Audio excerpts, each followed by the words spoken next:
대표님, 지금 우리 방송을 지난 시간에 되게 재밌게 중국 얘기를 해오고 있는데, 농촌에 계신 분도 많고, 사실은 이제 뭐 은퇴하셔가지고 또 농업을 좀 이렇게 꿈꾸시는 분이 많은데, 이 대표님이 쓰신 신중년이 온다 이 책, 신간제인데, 지금 50세 이후에 또 인생 후반기를 되게 고민하시는 분이 많거든요, 시청자분께는. 근데 그 중에 우리나라 농업, 그리고 중국의 농업, 한국의 농업이 중국을 이길 수 있다.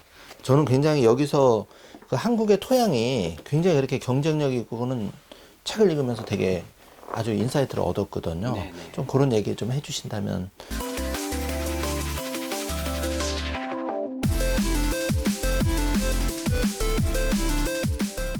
어떤 게 있을까요? 제가 이제 중국을 뭐 말씀드린 거의 다녀봤어요. 근데 중국을 땅을 아시겠지만 이제 네. 보통 서쪽은 전부 다 사막과 이런 지역이죠. 되게 척박하게 느껴지게. 척박하게 느껴지죠. 중국은 네. 이제 서구 동조라 해서 서쪽이 높습니다. 히말라야 산맥에 그러니까요. 네. 동쪽은 좀 낮아요. 그래서 네. 낮은 것도 굉장히 평평하니까 네. 이 홍수가 심한 나라가 될 수밖에 없습니다. 네. 이번에도 이제 그 장강 홍수들이 생기는 그런 건데 의미에서, 네. 일단은 척박한 지역은 좀 귀한 약재가 몇 개 나와요. 동충하초, 네. 뭐 천마, 삼칠 같은 좀 약재가 나오는데 그거는 뭐 거기서밖에 나올 수 없는 약재니까 그 좋은 약재들이 좀 특이 약재가 있어요. 근데 그 외에는 제가 다른 쪽 뭐 사천성에 있는 허와츠 약재 시장이나 이런 데 가보고 안국 약재 시장도 가보는데 또 지역을 다 봅니다. 중국의 남방은 뭐 강수량 우리보다 많은 지역이 많죠. 왜냐면 상해만 하도록 벌써 제주도보다 한참 아래니까요. 근데 그 지역을 가도요. 과연 이 땅의 기운이 얼마나 좋냐 하면 저는 뭐 우리나라하고는 비교가 안 나가거든요. 왜냐하면 뭐 일단은 섭생도 좀 가령 물 같은 경우도 중국의 대부분의 지역들이 이렇게 밑에 있는 물을 먹기는 힘듭니다. 아, 그래요? 석회질도 많고. 지하수를 먹기가? 그럼요. 왜냐하면 샘이 이제 그러니까 평지다 보니까 물의 흐름이 많지 않잖아요. 고여 있고 막 이렇게. 그러니까 좀 물의 이제 양이 안 좋은 거죠. 토질도 그렇고. 뭐 그중에 물이 나쁜 것만 다 있다는 건 아니고 가령 산동성 성도인 제남 같은 경우는 물이 굉장히 좋은 도시고 맥주로도 유명하죠. 그런 지역을 특수한 지역을 제외하고는 사실은 전체적으로 어떤 그 땅의 기운이란 말은 좀 애매하지만 이 생물이 자랄 수 있는 기운이 좀 떨어져요. 아무래도 그런 게 있겠죠. 그런 게 있는 거죠. 그래서 이제 그런 반면에 사실 우리나라는 어떻든 뭐 이렇게 소위 말해서 굉장히 기운이 좋은 땅입니다. 뭘 뿌려놔도 우리나라는 잘 자라죠. 잘 자라고 뭐 무성해져 버리잖아요. 맞아요. 풀도 무성해.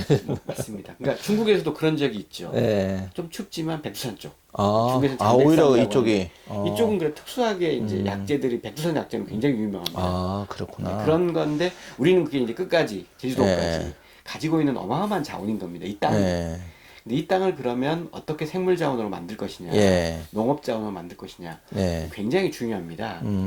저도 이제 새만금에 있었으니까 사람들이 뭐 첨단 농업들을 말하면서 이렇게 뭐 이렇게 온실을 이용한 그런 농업들을 많이 말하는데 저는 그건 어렵다고 봅니다. 왜냐하면 그거는 기술력과 능력들은 그 장비 능력은 중국이 더 뛰어나요. 오히려. 그다음에 시장에 가깝잖아요. 우리나라에서 만들어서 가면 안 됩니다. 근데 같은 딸기를 해도요. 일종의 수경 재배나 온실 재배를 하면 그 신선도가 며칠 못 갑니다. 딸기는 보통 한 이틀 지나면 딸기 자체에 이제 탄성이 떨어져요. 중국이? 아니요. 한국, 우리나라 한국, 그렇죠. 이제 그런 온실 농업을 하면 근데 스마트팜을 하면 그럴 수 있는 위험이 높죠. 스마트팜이라고 하는 것들이. 근데 노지에서 재배한 것은 일주일이 후부터 떨어지는 차이가 있다. 차이가 있는 거예요. 왜냐하면 이제 솔직히 말하면 스마트팜들은 저는 이제 스마트팜 업자들을 좀 싫어할 수 있겠지만 그 부분은 중국은 못할 일이 없잖아요. IT 기술도 뛰어나고 다 하는데 시장도 가깝고. 근데 제가 말한 바이오 자원은 이 땅은 절대 못 가져가잖아요. 그렇죠. 근데 여기서 나온 약재, 농산품을 해서 좀 하이엔드 좋은 제품들을 만들어낸다면 그건 어마어마한 시장이 되는 겁니다. 그러니까 중국에서도 그런 지역이 없는 건 아닙니다. 중국에 이제 그 고도였던 안양이나 이쪽에 가면 굉장히 첨단 녹색 농업단지들이 있어요. 그 누가 먹냐? 중국이 하이엔드식 군부 쪽이나 정치 쪽에 하이엔드식 먹는 시장이 따로 있습니다. 그렇듯이 우리는 전반이 이제 그런 걸 상대로 해서 만들 수 있는 거죠. 그리고 중국은 뭐 허마신성이라고 하는 마트 프레시샵으로 아시겠지만 알리바바가 하는 거거든요. 그럼 거기 가서 보면 QR코드를 찍으면 이 생산 이력이 다 나옵니다. 예. 근데 우리가 이제 그런 쪽에서 못할 일이 없잖아요. 그렇죠. 그래서 저는 이제 그런 식으로 이력을 관리하고 스토리가 있는 농업 제품들은 저는 어마어마한 경쟁력을 가진다고 생각하고 그거는 중국이 절대 못 따라올 부분이라고 생각하기 때문에 저는 미래 산업이 될 수 있다는 거죠. 네. 그리고 이게 또 옛날처럼 막 농업 일이 힘든 건 아니지 않습니까? 그렇죠. 제가 보건대는 뭐 한 사람이 한 몇천 평 정도에 그것도 쉬운 건 아니지만 기계가 좋으니까 거기에다 어떤 자기가 이미 이제 계약이 돼서 AT나 농어촌공사 이렇게 물론 그래서 이 사업은 국가가 전략적으로 만들어야 될 사업입니다. 그러면 그게 투자를 하면 관리를 하고 그게 나와서 나중에 고가에 팔리면 이 미래 우리 같은 신중년들도 힘들지 않고 미래 자기 비즈니스를 할 수 있는 거죠. 그렇죠. 네, 그런 것들을 좀 하자는 측면에서 제가 이제 책에서도 언급을 했는데 어떤 그런 것들이 굉장히 중요하다는 측면들을 이제 말씀을 드리고 싶습니다. 신중년 얘기가 나와서 좀 여쭤보고 싶은데 우리나라는 사실은 뭐 이제는 퇴직 연령이 40대 중반 더 이렇게 50대에서 좀 떨어지고 있는데 네. 그러면 이 이제 중년이 많이 쏟아질 거란 말이에요. 네. 그러면 어떻게 좀 대비를 해야 될까요? 일단은 말씀드린 대로 네. 제가 이 신중년이 온다라고 하는 나이 특정층은 소위 말해서 2차 베이비붐, 그러니까 68년에서부터 76년까지, 예. 그러니까 68에서 71까지, 그러니까 매년 100만 명 이상이 태어났습니다. 예, 예. 그 아래는 떨어지다가 한 70만 명대까지 80만 명대까지 떨어지는데, 그 평균 100만 명이 나는 세대예요. 그리고 이제 이게 이제 한 8년 정도라고 하면 1차 베이비붐과 더불어서 가장 큰 연령층이거든요. 예. 이 사람들이 앞으로 살 날이 며칠 남았습니까? 한 최소 뭐 40에서 50년은 30년은 남은 거잖아요. 그렇죠. 이 사람들이 단순하게 숫자 남은 것도 중요한데 이게 정치의 메인층입니다. 그리고 이 사람들이 저희가 2차 세대, 저도 이제 2차 69년생이니까 2차 베이비붐인데 제일 힘든 것은 우리는 또 IMF 때 남자들은 또 그 겪었어요. 그러면서 1차 베이비붐처럼 강남 아파트 가지고 있는 사람 별로 없습니다. 맞아요. 예. 예. 그러면 솔직히 말하면 향후에 자기가 이제 일종의 기본 백베이스가 없는 거잖아요. 맞아요. 그 사람들이 어떻게 살아갈지, 예. 또 이 사람들이 결국은 건강한 정치력을 가지고 계속해서 발전적으로 살아야지만이 이 나라가 미래가 있는 겁니다. 더 발전하고 할 수 있을 텐데. 그렇죠. 근데 이 사람들이 급격하게 문제가 생기고 빈곤층으로 전락하고 보수화되면 가족 자체 아래 세대도 무너지는 거거든요. 맞아요. 예. 그래서 제 책은 사실 이제 그런 문제에 대해서 한번 통찰 있게 보고 이게 이제 개인 단위에서든 사회 전체 단위에서든 그 정치 단위에서든 이 문제를 고심하고 답을 찾아가자. 네. 그렇게 하기 위해서 이제 제가 뭐 가령 이제 미래 산업에 대해서 좀 고민들을 단편적으로 담고 자기 설계를 좀 뭐 심지어는 사람들 마인드, 서비스 마인드를 좀 갖춰라.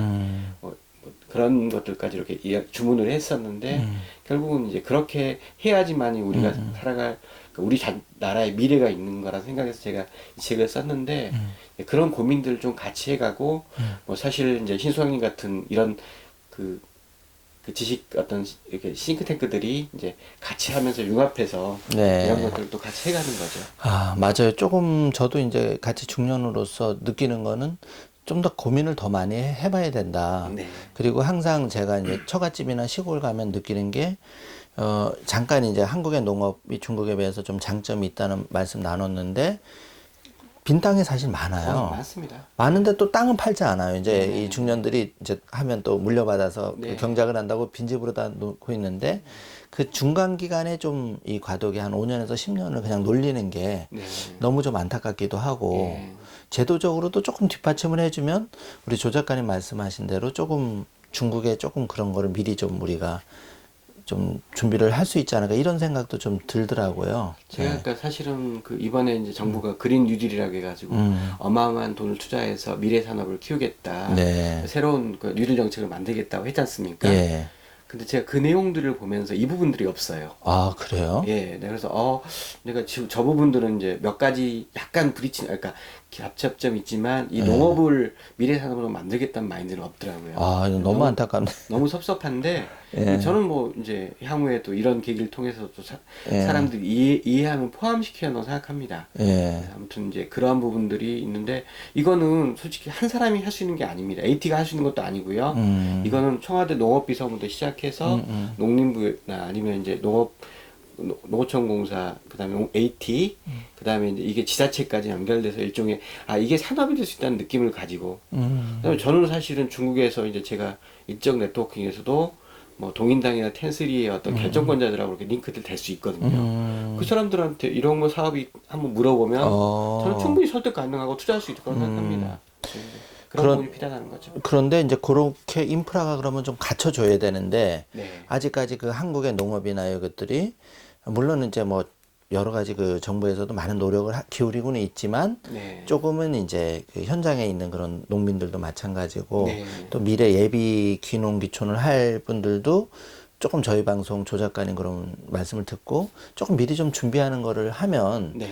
아무래도 좀 시행착오를 줄이면서 좀 그런 종목이라든지 그 종목도 좀 다변화가 할 수 있잖아요. 그럼요. 예. 네. 이런 거를 그냥 옛날에 짓던 대로 그냥 벼농사 뭐 외지는 그런 걸로만 하는 게 아니라 조금 다른 것도 해볼 수가 있을 텐데 네. 그리고 말씀하신 대로 뭐 신중년의 그 100만 세대가 아직은 30년 네. 거뜬하게 해야 되면 아직 늦지는 않은 거잖아요. 그럼요. 예. 네. 그런 의미에서 조금 좀 농업을 조 작가님 말씀대로 좀 더 그게요 이미 어려운 게 아닌 게 제가 지난해 그 AT의 간부들을 데리고 중국 대련 쪽을 방문한 적이 있습니다. 예, 예. 제가 딱 뭐냐면 이미 거기는 쌀값이 우리나라보다 비싸요. 아, 그래요? 예. 오. 그 다음에 제가 대련에 제일 큰 까르푸를 갔습니다. 그분들은 이제 우리나라 농업계 이제 그 AT도 있지만 이제 농업단체 간부들도 계셔가지고 마트에 가서 딱 보여줬어요. 이거는 야채는 중국에서 거기에 대련이지만 중국의 야채는 산동성 쪽에서 많이 나거든요. 수강이나 즈모나 이런 지역에서 많은데 거기 이제 보면 원산지가 나오니까요. 이미 야채 값이 그 중국의 까르푸는 고급 매장이 아닙니다. 우리나라 보면 대형 마트거든요. 까르푸가 이제 중국 똑같으니까요. 거기 이미 그 야채 가격이 한국하고 차이가 없어요. 그 그분들이 정도로. 예, 이미 그 정도 시장이 된 거예요, 중국이. 그러면 이미 우리가 충분히 잘만, 그러니까 이제 수출도 문제가 있다고 했던 게 제가 이제 그 다 품목별로 이제 어렵습니다. 그런데 그건 정부가 뚫어줘야 되는 부분이에요. 근데 중국도 자기를 식량 자금 문제가 생길 수 있기 때문에 그 부분은 아주 위생 문제와 어떤 병충 문제는 넘어가면 될 겁니다. 그런데 그거는 개인이 뚫을 수 없는 거거든요. 정부 차원에서 이제 좀. 우리 화장품 기업들이 중국 갈 때 인증받기 어렵잖아요. 그걸 이제 도와주기도 하듯이 네. 정부 단위에서 몇 가지 품목들은 위생 관리나 그 허가 품목들만 해주면 우리 농산물이 지금 바로 중국도 갈 수 있습니다. 그렇구나. 저는 뭐 그 산동성 제가 그 곳곳을 다 다녀봤고 예. 산동성 농업박람회도 옛날부터 십수년 전부터 취재를 해봤지만 뭐 굉장히 큰 거 달콤한 건 나오지만 아까 말한 인삼이 안 나오듯이 고려 인삼이 안 나오듯이 또 다른 특성을 가지고 있어요. 한국만이 가진 장점이 있거든요. 이제 그런 것들을 잘 브랜드화 시키면 저는 중국은 어마어마한 시장이라고 생각하는 거죠. 정말 우리 조 작가님의 한국만의 장점을 브랜드하자 이 말씀 정말 좋은 것 같아요. 그럼요. 예. 그게 먹고 사는 거고요. 이제. 실제로 그 뭐 메이드 인 차이나 메이드 인 코리아 했을 때 사실 한국에서는 그래도 메이드 인 코리아가 좀 더 네. 알아주는 거고 중국은 좀 어떻습니까? 현재 가면 메이드 인 코리아하고 메이드 인 차이나 했을 때. 그 중국에 사람들이 오면 꼭 사가는 게 정관장 홍삼이잖아요. 그래요? 정관장 홍삼처럼 마찬가지입니다. 다른 것들은 뭐 수출에 이제 그 품목 제한이나 이런 통관의 문제가 있기 때문에 좀 약한 거죠. 한국산에 대한 그 좋은 이미지를 가지고 있고요. 또 뭐 옛날에 대장금이라는 드라마가 유행하면서 뭔가 한국 건 좋겠다는 생각도 있습니다. 뭐 지금 뭐 한 20대까지는 다 대장금 맞거든요. 그런 이미지도 있고. 그 인상이 많이 남아 있는 거. 그리고 실제 먹거리는 장난을 못 치잖아요. 딱 먹어보면은 바로 몸에서 느끼는 거기 때문에. 당연한 거죠. 그런 의미에서 정말 그 조 작가님 말씀하신 그 신중년의 문제는 전체적인 문제인데 그거를 좀 어떤 좀 지혜롭게 풀어갈 수 있는 하나의 계기가 될 수도 있고 또 국가 전체적으로 봐도 한국의 농업이 잘만 이렇게 연구를 하면 그런 어떤 지금 제조업도 밀리고 중국에 여러모로 지금 밀리는데 이 농업 분야에서는 어떻게 보면 선도해 나갈 수도 있겠네요. 뭐 저희가. 농업뿐만 아니라 제가 제일 주목하는 것은 저희 춘천시는 시장님이 당선된 다음에 땅을 팔지 않고요. 오히려 산 100만 평을 더 샀어요. 그건 잘하시는 거예요, 진짜. 그래서 그걸 뭘로 하냐면 일종의 바이오 단지, 그다음에 힐링 자원으로 만들려고 하고 있거든요. 제가 아까 말했지만 우리나라에 있는 바이오 자원은 똑같습니다. 식품이나 약재가 똑같듯이 예. 숲이나 이런 것들은 훨씬 더 좋은, 그러니까 관련된 자원이죠. 예, 그렇죠. 거기에서 여러 가지 약재를 그 추출하는 게 바이오 산업 아닙니까? 네. 수천도 바이오 산업 진흥원이라는 데가 있어요. 전문가들이 많이 있습니다. 네. 그걸 바이오 약재로 만들어내요.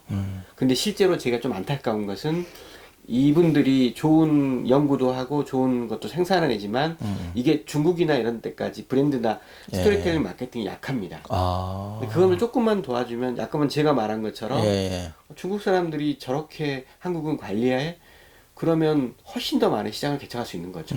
마치 우리나라 성형시장이 중국에 있는 성형병원의 대부분이 한국 한자가 들어가 있습니다. 아, 그래요? 왜냐하면 한국이 들어가야지 뭔가 있어 보여요. 아, 그럼 이미 성형시장 중국에서는 한국이 한 수 위이고 막 이런 게 그런 형성이 손익을 돼. 가지고 예. 있죠. 한국에 또 K 예, KBT라고 한국은, 하는 예, 게 예. 있는데 이제 그것도 미래는 또 달라집니다. 뭐냐면요, 중국 사람들은 의사가 한 번 하루에 같은 쌍꺼풀 수술해도 막 100번도 해요. 우리나라는 딱 정해놓고. 정해놓고 하죠. 예, 예. 근데 그게 차이가 뭐냐면 100번 하다 보면 늘어요. 아, 실력이. 그래도 앞날은 또 다를 수 있습니다. 그래서 아, 이제 그렇죠. 재밌는 그런 동향도 있는데 예. 그래도 아직은 KBT나 이런 것 쪽 때문에 됐고 사실 우리 강남에 간판에 대부분이 한자가 들어가 있잖아요. 그렇구나. 그런 어떤 흐름이 있었던 거죠. 근데 이제 예. 그게 뭐 사드니 이제 코로나 때 사드라고 하는 것 때문에 굉장히 발목을 잡혔고 코로나 때문에 이제 굉장히 큰 위기가 교류 자체가 이제 뭐 다 끊어진 상태니까. 그렇구나. 네.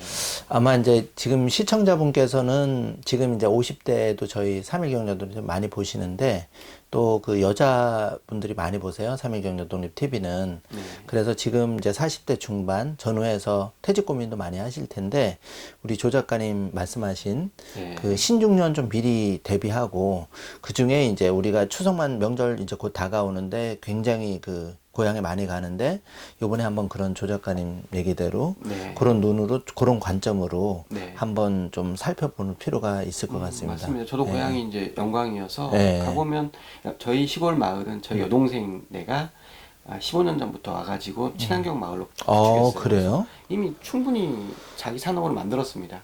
그러면 약간 네. 조 작가님이 코치도 좀 해주고.